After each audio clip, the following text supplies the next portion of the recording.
Welcome to The Thought Process. This podcast is a space for me to think out loud about ideas, experiences, questions, and whatever I'm sitting with in the moment. It's less about having answers and more about noticing how thoughts unfold as we move through things.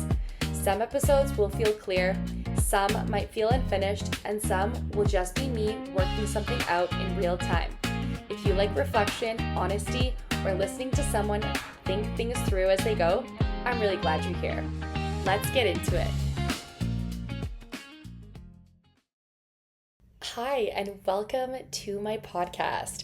This podcast is going to be like an open diary where I want to share the trials and tribulations of my life.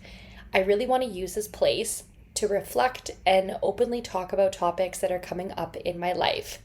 And the first set of episodes will be my 30 before 30. I'm turning 30 in a few months, and I want to share some lessons I have learned in this time. Lessons that I want to take into my third decade on this planet and really lean into living my best life moving forward. So lesson 1 is about dreaming big. I was recently reminded about what dreaming big looks like. I want to take that energy into my 30s. I want to dream bigger than I ever have. I want to shock everyone with what I can create. Growing up, I was unconventional. I have always been unconventional and was recently reminded of how that can be seen and used as a superpower. Don't let anyone make you think being unconventional is weird at all, because it is the best thing you can ever do in your lifetime. And I'm striving to be more unconventional as I get older. I used to live my life as being unconventional. Growing up, I was considered the weirdo, and I loved it. I dressed differently, walked to the beat of my own drum. And even in kindergarten, I wrote unconventional answers in my yearbook. Okay, I'm going to tell you a little short story.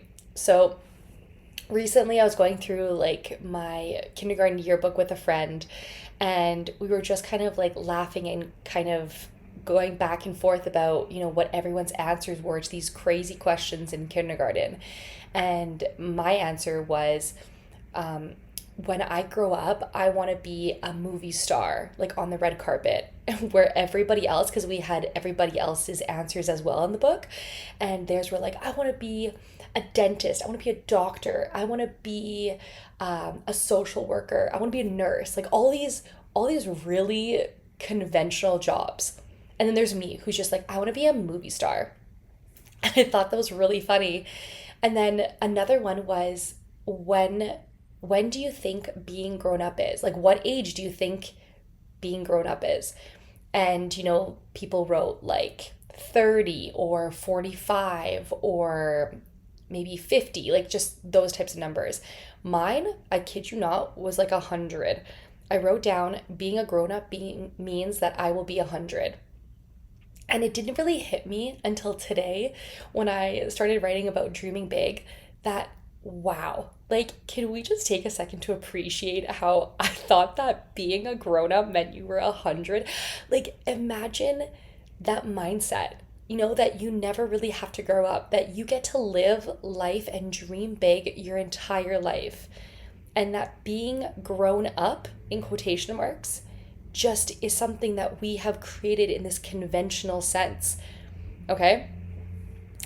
But I think the coolest part about being unconventional is that people are usually the people who usually are like kind of make you out to be a weirdo or silly are really the ones that are jealous because they would love to live and have that mindset of being unconventional.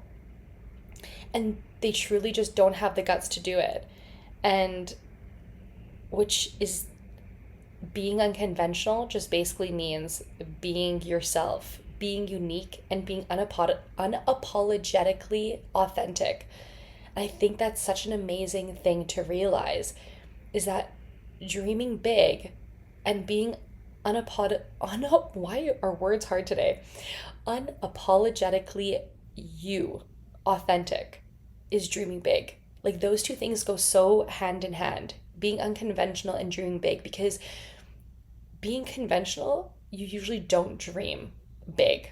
you do dream. You go to bed, you have these dreams, but you know, you get to a point in your life when you stop dreaming. And that was really a question that came up the other day was, why have I stopped dreaming big? Where did that go? And I think that was like such an interesting reflection question to have. It was just, why did I stop dreaming so big? And when did I become conventional? Because I want to go back to being unconventional in a conventional world. Okay, we're going to stop with that word now. So, what does this have to do with dreaming big? We lose the sense of imagination as we grow up. Okay, you go to school, you start living in society, you start joining society, you go to classes, you go to dance classes, anything that puts you into this into this area of your life where you have to start becoming conditioned, right? We're conditioned to fit in a box, join civilization with a normal job, follow societal norms. And I'm here to tell you that this is the time to shake it up and follow what lights you up. Dream big, because you only have one life. So why are you wasting it trying to fit into a box that really no one knows why we're trying to fit into it? You know, like obviously over 100 years ago during the Industrial Revolution, that is why we are where we are today, is because of the Industrial Revolution, because we were told that, you know, we shouldn't be, that we should all basically become robots to work in factories. And I think that's such an important part to remember, is that we are here to use our imaginations to expand, to be that expander for others. And how are you going to do that if you were in a box, right? And as we grow up, we become conditioned to what we think we should do and how we should act. And the shoulds of life are what are killing dreamers. It's what kills us to dream. And I'm here to tell you that being a dreamer is what you were brought to this planet to do. Dream big, because if you won't, no one else will. You have these things called desires, and you have them for a reason. The word desire comes from the Latin desire, which literally means of the Father, suggesting that the desires you have are divine. Okay? They are divine, intentional sparks. And they are there to guide you to your purpose, to your destiny, sent to you by your higher self. They're not random. Okay? They are not random, and they are meant to guide you towards your potential and fulfillment. And that's why I think it's so important, okay, to continue to always dream. And this holds such a special part in my heart, because I'm an educator in my day-to-day life, and I see this as my biggest life's purpose in making sure that my students never lose their imagination, never lose their curiosity or their spark while they are with me. I love showing students what's possible when they dream big and think outside the box. I want them to know that whatever they are interested in, whatever they're curious about, okay, is important and will be explored within our classroom. Because that is just as important as getting those day-to-day in the box, checking them off, those things, okay? And the same thing goes for you. Have you created a vision board for 2026? Do you know what lights you up? Are you following what brings you joy? What is your biggest dream right now, and what steps are you taking to bring it into your reality? Those are some really big questions that I asked myself this week. And one of the things that came from it is this podcast episode, is this podcast. Because I realized, why am I stopping myself from doing something that brings me joy? I love talking.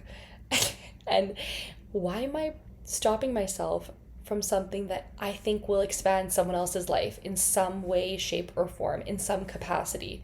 Because that's what I'm here to do. I'm here to expand. I'm here to help others. I'm here to just bring a little joy into your life. So I'm going to leave you now with those questions in mind. Thanks for listening, and I hope this sparks some joy in your life. Until next time.